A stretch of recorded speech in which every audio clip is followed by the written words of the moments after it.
नमस्कार, स्वागत है आपका मध्य प्रदेश समाचार में। चलिए जानते हैं मध्य प्रदेश की 15 महत्वपूर्ण फटाफट बड़ी खबरों को। लेकिन इससे पहले अगर आपने अभी तक इस चैनल को सब्सक्राइब नहीं किया है तो प्लीज चैनल को सब्सक्राइब कर बेल आइकन को भी प्रेस कर दीजिए ताकि खबरों का अपडेट आपको मिलता रहे। अब सांची एमपी की पहली सोलर सिटी सीएम शिवराज ने किया लोकार्पण। 25 साल तक रोशन होंगे घर, खर्चा मात्र 5 साल के बराबर। जी हां, आपको बता दें कि रायसेन जिले का सांची शहर कल 6 सितंबर को मध्य प्रदेश की पहली सोलर सिटी बन गई। मुख्यमंत्री शिवराज सिंह चौहान ने सांची स्टेडियम में आयोजित समारोह में इसका लोकार्पण किया। नगौरी की पहाड़ी पर 18 करोड़ 75 लाख की लागत से बनाए गए सोलर प्लांट से 3 मेगावाट बिजली उत्पन्न हो रही है, जिसे बढ़ाकर 5 मेगावाट ले जाया जाएगा। यही नहीं, लोगों ने घरों पर भी सोलर पैनल लगवाए हैं, जिससे 25 साल तक बिजली मिलती रहेगी। इसका खर्च करीब 5 वर्षों में बिजली बिल के बराबर होगा। बता दें कि सांची को सोलर सिटी बनाने की प्रक्रिया 5 वर्ष पूर्व शुरू हुई थी। इसके लिए सांची स्थित नगौरी की पहाड़ी पर प्लांट लगाने का निर्णय लिया गया था।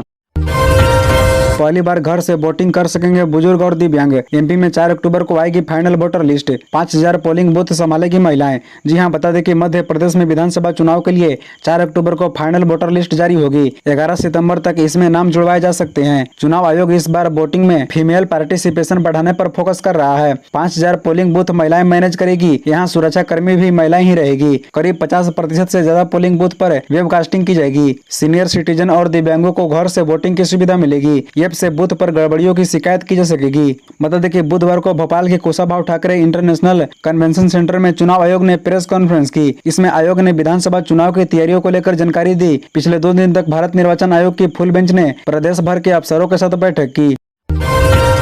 नितिन गडकरी बोले, अभी विकास का ट्रेलर सही, फिल्म बाकी। खंडवा में कहा, शिवराज ने एमपी को विकास का पावर स्टेशन बनाया, जन आशीर्वाद यात्रा को रवाना किया। बता दें कि खंडवा में बीजेपी की 5वीं जन आशीर्वाद यात्रा को रवाना करने आए केंद्रीय परिवहन मंत्री नितिन गडकरी ने सीएम शिवराज की तारीफों के पुल बांधे। उन्होंने कहा कि विकास का पावर स्टेशन अगर मध्य प्रदेश बना है तो इसका श्रेय शिवराज सिंह को जाता है। अभी तो विकास का ट्रेलर है, सही फिल्म शुरू होना बाकी है। उन्होंने कहा कि मध्य प्रदेश में शिवराज सिंह चौहान के आने से पहले रोड की हालत मुझे याद है। मैं नागपुर से छिंदवाड़ा जा रहा था, रोड पर गड्ढे थे। एक कार्यकर्ता बार बार पलट कर देख रहा था कि उसकी पत्नी स्कूटर पर बैठी है या गिर गई। जन आशीर्वाद यात्रा को रवाना करने के बाद केंद्रीय मंत्री ने नगर निगम बॉम्बे बाजार घाटघर होते हुए केवल राम चौराहे तक रोड शो किया। इसके बाद ओंकारेश्वर के लिए रवाना हुए। बता दें कि गडकरी के साथ पत्नी कंचन गडकरी भी खंडवा आई। भारत जोड़ो यात्रा की पहली वर्षगांठ, खरगोन कांग्रेस निकालेगी पद यात्रा। विधायक जोशी बोले, क्षेत्र को सूखा घोषित करे सरकार। बता दें कि भारत जोड़ो यात्रा के प्रथम वर्षगांठ पर जिला कांग्रेस द्वारा पद यात्रा निकाली जाएगी। जिला अध्यक्ष रवि नाइक ने बताया कि गुरुवार की दोपहर 3:30 पर बस स्टैंड स्वतंत्रता सेनानी गजानन सोनी प्रतिमा स्थल से गौरीधाम स्थित जिला कांग्रेस कार्यालय तक पद यात्रा निकाली जाएगी। उन्होंने बताया कि कांग्रेस नेता राहुल गांधी के द्वारा गत वर्ष यात्रा निकाली गई थी। 4081 किलोमीटर लंबी यह यात्रा देश के 12 राज्यों, 2 केंद्र शासित प्रदेशों, 76 लोकसभा क्षेत्रों से गुजरते हुए 136 दिन में पूरी हुई थी। भारत जोड़ो यात्रा जहां जहां से गुजरी वहां की संस्कृति अनुरूप लोगों ने राहुल गांधी का स्वागत किया। ललाट पर टीका, सिर पर धर्म ग्रंथ, पंडित प्रदीप मिश्रा के सामने ऐसे पहुंचे शिव भक्त कमलनाथ। आपको बता दें कि एमपी के पूर्व सीएम कमलनाथ सॉफ्ट हिंदुत्व की राह पर चल रहे हैं। उन बाबाओं को वह अपने गढ़ बुला रहे हैं जिनके खिलाफ उनके पार्टी के नेता कभी बयान देते रहे हैं। पार्टी के अंदर ही बाबा की कथाओं को लेकर विरोधाभास है। इन सबसे बेफिक्र होकर कमलनाथ ने बागेश्वर सरकार के बाद छिंदवाड़ा में पंडित प्रदीप मिश्रा की कथा करवा रही है। दोनों अपने बयानों को लेकर चर्चा में रहते हैं। धर्म के साथ साथ सियासी मुद्दे पर बयानबाजी को लेकर भी चर्चा में रहते हैं। ऐसे में सवाल है कि विवादित बाबाओं को अपने गढ़ में बुलाना कमलनाथ के लिए जरूरी है या मजबूरी है। बता दें कि कांग्रेस कमलनाथ को हनुमान भक्त के रूप में प्रचारित करती रहती है। हनुमान जी में उनकी इतनी आस्था है कि छिंदवाड़ा में उन्होंने विशाल प्रतिमा का स्थापना करवाई है। उसी जगह पर पिछले महीने उन्होंने बाबा बागेश्वर की कथा करवाई थी। इस दौरान बाबा के मंच पर भी वह पहुंचे थे। बाबा बागेश्वर के बाद अब छिंदवाड़ा में कमलनाथ पंडित प्रदीप मिश्रा की कथा करवा रही है। इस दौरान उनका अलग रूप देखने को मिल रहा है। एमपी चुनाव से पहले किसानों को फिर मिलेगा फसल बीमा, इस तारीख को हो सकता है कार्यक्रम। जी हां, आपको बता दें कि विधानसभा चुनाव के पहले किसानों को फिर से फसल बीमा मिलेगा। वर्ष 2022-23 में खरीफ और रबी फसलों के प्राकृतिक आपदा के कारण जो नुकसान हुआ था उसका सर्वे कर क्षतिपूर्ति के दावे बीमा कंपनियों को प्रस्तुत किए जा चुके हैं। कृषि विभाग के अधिकारियों का कहना है कि 27 से 28 सितंबर को कार्यक्रम हो सकता है। सरकार ने जून 2023 में किसानों को वर्ष 2021 के फसल बीमा का 2900 करोड़ रुपए का भुगतान किया था। अब वर्ष 2022 का भुगतान किए जाने देना है। खरीफ फसलों का अति वर्षा से नुकसान पहुंचा था। इसमें भोपाल, रायसेन, सीहोर, विदिशा, हरदा सहित अन्य जिलों में फसलें अति प्रभावित हुई थी। सूत्रों के अनुसार खरीफ फसलों के लिए लगभग 700 करोड़ रुपए का भुगतान किया जा सकता है।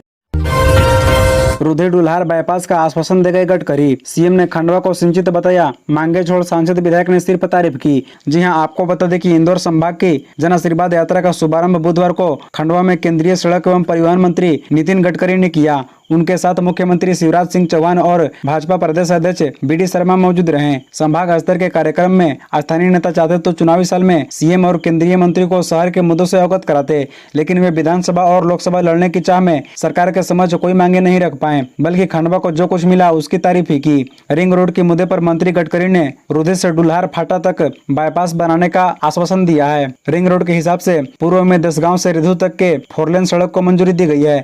गडकरी ने इस कथित बाईपास का काम अक्टूबर से शुरू होने का वादा किया है। इंदौर में लोकायुक्त पुलिस की कार्रवाई, सहकारिता निरीक्षक को रिश्वत लेते किया गिरफ्तार। 50,000 की ले रहा था रिश्वत। बता दें कि इंदौर लोकायुक्त पुलिस ने एक सहकारिता निरीक्षक को रिश्वत लेते रंगे हाथ गिरफ्तार किया है। आरोपी द्वारा एनओसी प्रदान करने के लिए 1.5 लाख रुपए की रिश्वत की मांग की थी, जिसकी पहली किस्त लेते ही लोकायुक्त ने उसे धर दबोच लिया। बता दें कि कुशाग्र शर्मा निवासी सवारिया नगर ने लोकायुक्त को शिकायत की थी कि उन्हें विश्वासगिरी निर्माण समिति में महेश राजपूत से एक प्लॉट खरीदा था, जिसकी रजिस्ट्री के लिए उन्हें एनओसी की आवश्यकता थी। एनओसी प्रदान करने के लिए विश्वासगिरी निर्माण समिति के सहकारिता निरीक्षक प्रवीण जैन द्वारा 1.5 लाख रुपए की रिश्वत मांगी जा रही थी, जिसकी शिकायत कुशाग्र शर्मा ने लोकायुक्त को की। वहीं शिकायत के बाद लोकायुक्त पुलिस ने पूरा जाल बिछाया और रिश्वत की पहली किस्त 50,000 रुपए लेते हुए सहकारिता निरीक्षक प्रवीण जैन को रंगे हाथ गिरफ्तार कर लिया। जन आशीर्वाद यात्रा का मंदसौर में हुआ स्वागत। इंडिया शब्द अंग्रेजों के साथ आया और अंग्रेजों के साथ ही इसे चलाना चाहिए था, कैलाश विजयवर्गीय। बता दें कि उज्जैन संभाग की जन आशीर्वाद यात्रा बुधवार को मंदसौर जिले के सामगढ़, सुवासरा, सीतामऊ होते हुए मंदसौर पहुंची। इस दौरान जन आशीर्वाद यात्रा का आमजन ने जगह जगह मंच बनाकर स्वागत किया। प्रदेश भर में भाजपा द्वारा निकाली जा रही जन आशीर्वाद यात्रा को जनता का अपार स्नेह, भरपूर समर्थन और आशीर्वाद मिल रहा है। इस बात का अंदाजा इसी से लगाया जा सकता है कि कल देर रात यात्रा के गरोठ पहुंचने पर हजारों लोगों ने यात्रा को भव्य व स्वागत अभिनंदन किया। लगभग 11:30 बजे जनसभा के संबोधन के दौरान भी 7 से 8 हजार लोग मौजूद थे। सभा को संबोधित करते हुए भाजपा राष्ट्रीय महासचिव कैलाश विजयवर्गीय ने कहा कि मैं आप सभी लोगों का बहुत आभारी हूं, जो इतनी रात को भी आप इतनी बड़ी संख्या में यहाँ पर उपस्थित हैं। 1 साल जेल में रहने के बाद मिर्ची बाबा को रेप के आरोप से बरी, जेल से बाहर आएंगे, सबूतों के अभाव में लिया गया फैसला। बता दें कि महामंडलेश्वर स्वामी बैराग्य नंदगिरी महाराज उर्फ मिर्ची बाबा को भोपाल जिला अदालत ने एक विवाहित महिला से बलात्कार के आरोप से बरी कर दिया है। बाबा पर महिला ने दुष्कर्म का आरोप लगाया था। अभियोजन पक्ष दुष्कर्म के आरोपों को कोर्ट के सामने साबित नहीं कर पाया। इसके बाद कोर्ट ने मिर्ची बाबा को आरोपी से बरी कर दिया। बता दें कि ग्वालियर क्राइम ब्रांच ने मिर्ची बाबा को शहर के कालपी ब्रिज से गिरफ्तार किया और बाद में उसे अगस्त 2022 को भोपाल पुलिस को सौंप दिया गया। नीमच में भाजपा की जन आशीर्वाद यात्रा पर पथराव, चीता प्रोजेक्ट के विरुद्ध में किया हमला, 6 आरोपी अरेस्ट। गृह मंत्री बोले कमलनाथ महीनों से उकसा रहे थे।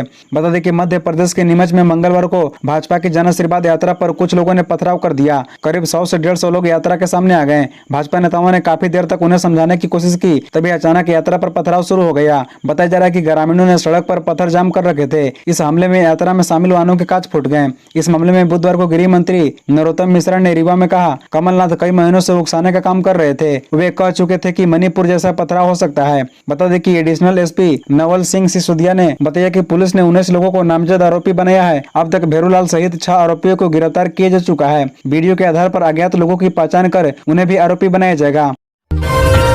सूखी फसलें लेकर तहसील पहुंचे किसान, कहा 15 दिन में मुआवजा नहीं मिला तो अनशन करेंगे। बता दें कि जिला छतरपुर के किसानों ने बुधवार को वीरेंद्र दुबे किसानपुरा के नेतृत्व में तहसीलदार भरत पांडे के माध्यम से मुख्यमंत्री, कृषि मंत्री और कलेक्टर के नाम एक ज्ञापन दिया। ज्ञापन में मांग की गई कि शासन प्रशासन फसलों की सर्वे जाँच कर उचित मुआवजा मुहैया कराए। किसानों का कहना है कि उन्हें 15 दिन में मुआवजा दिया जाए, नहीं तो वे अनशन करेंगे। ज्ञापन में लिखा गया कि 4 सालों से खरीफ सोयाबीन, तिली, उड़दा, मूंगफली, मक्का की फसल लगातार कम वर्षा और अति वर्षा से पूर्ण रूप से नष्ट हो जाती है। इस वर्ष कम वर्षा के कारण खेत में खड़ी खरीफ की फसल सूख गई, जिसके बाद हम किसानों को अपने परिवार का भरण पोषण करने के लिए पलायन करना पड़ रहा है। हम किसान भाई मानसिक रूप से काफी परेशान हैं और कर्ज में दबते चले जा रहे हैं। इसी तरह रोजाना खबरों से अपडेट रहने के लिए इस चैनल को सब्सक्राइब कर बेल आइकन को भी प्रेस कर दीजिए। धन्यवाद।